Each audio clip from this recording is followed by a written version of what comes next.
আজকে সকাল থেকে কিছুই কাজ করিনি। ১১টার সময় রান্নাঘরে আসলাম। আমার মেয়ে তো কুলেই উঠে বসে আছে, কারণ এখনও জ্বর কমেনি। আর আজকে সকালে মেয়েকে টিফিন দেইনি, তার জন্য 11:30টার সময় রান্নাঘরে এসে একটু আলু ভাজি করলাম। একটা আন্টিকে বললাম যে দিয়ে এসো, তো আন্টি বলল ঠিক আছে। তো কালকের মাছ তরকারি ছিল, সেটাই গরম করলাম। আর এখন নিয়ে যাব মিষ্টিকে ডক্টরের কাছে। আর আন্টিও এসে পড়লো দেখো। আর আমার মিষ্টি টিফিন বাটিটা ঘর থেকে এনে দিল। এদিকে আমি চুল টুল ঠিকঠাক করে মেয়েকে সাজিয়ে তারপর গেলাম ডক্টরের কাছে। মনটা এতটাই খারাপ হয়ে গেল, ডক্টর আর পেলাম না। আর আমার মেয়েকে যেহেতু আমি হোমিওপ্যাথিক খাওয়াই, অ্যালোপ্যাথিক খাওয়াই না, তার জন্য পাইনি। আমাদের কাছে একটা দাদু বসেন, তো ওনার থেকেই আনি আর কি। তো উনি আজকে জলদি জলদি বন্ধ করে চলে গিয়েছেন। আর 11টা 12টা বাজছিল যেতে যেতে।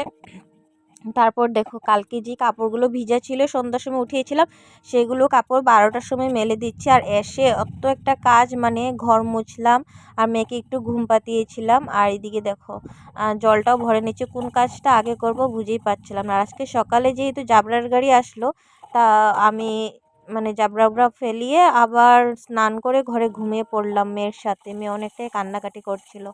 আর এদিকে দেখো কালকে যে মেয়ে শিশি করে দিয়েছিল, কাপড়টা রেখে দিয়েছিলাম, বৃহস্পতিবার ছিল তার জন্য। আর সেই কাপড়গুলোই আজকে ধুয়ে দিব, কাচবো। কারণ আজকে যদি না কাচি তাহলে কালকে অনেকটাই কাপড় জমে যাবে আর আমারও শরীরটা অনেকটাই খারাপ হয়ে যাবে। তার জন্য ভাবলাম আজকে টুকটাক ধুয়ে নিই। আর এই কাপড় কাচতে কাচতে মনে হলো যে সার্ফের জলটা যখন আছে ওয়েস্ট করব না, তো আরও একটা কাঁথা ছিল সেটাও ধুয়ে নিলাম। আর এদিকে মেয়ে আমার ঘুমোচ্ছে, তো এত স্পিডে কাজ করছি মানে আর কি বলবো। তো দেখো যে ভিজা কাপড়গুলো দিয়েছিলাম সেটা শুকায়নি, তারপরে জাগা করতে হবে, তার জন্য মানে নানান টেনশন। একটা কাজ করতে আসলে মানে 10টা কাজ করতে হয় আমাদেরকে। আর দিনের শেষে যখন বলে কি কাজ করেছো, তখন খুবই খারাপ লাগে। সবার ক্ষেত্রেই সেটাই হয়, সবাই মানে যে কোনো একটা কাজ করতে গেলে মানে যেই কাজ করতে যাবে কিন্তু অনেকটা কাজ বেরিয়ে যায়। তারপর দেখো সুন্দর করে কাপড় জামাগুলো মেলে দিচ্ছি। আর অনেকগুলোই কাপড় ছিল, একটু নয়, পুরো এক বালতিং ছিল। আর মানে আজকে অনেকটা কষ্ট হয়নি, কারণ খালি শিশি করেছিল, তো তার জন্য মানে একদম নোংরা হয়নি কাপড়গুলো, তার জন্য খালি সার্ফের জলে চুবিয়ে ধুয়ে দিলাম।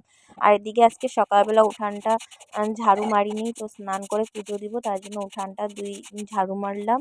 আর এদিকে কলের পাড়টাও ঝাঁটা দিয়ে দিয়েছি। আর দেখো পূজার ভিডিওটা তোমাদের সাথে শেয়ার করতে পারিনি, কোনো রকম পুজোটা দিলাম আজকে।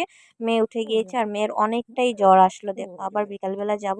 আর দেখো পূজা দিতে দিতে বৃষ্টির ভাব চলে আসলো, আমার কাপড় আজকেও শুকাবে না। এবার তাহলে আসি, আবার দেখা হবে নেক্সট একটা অন্য ভিডিও।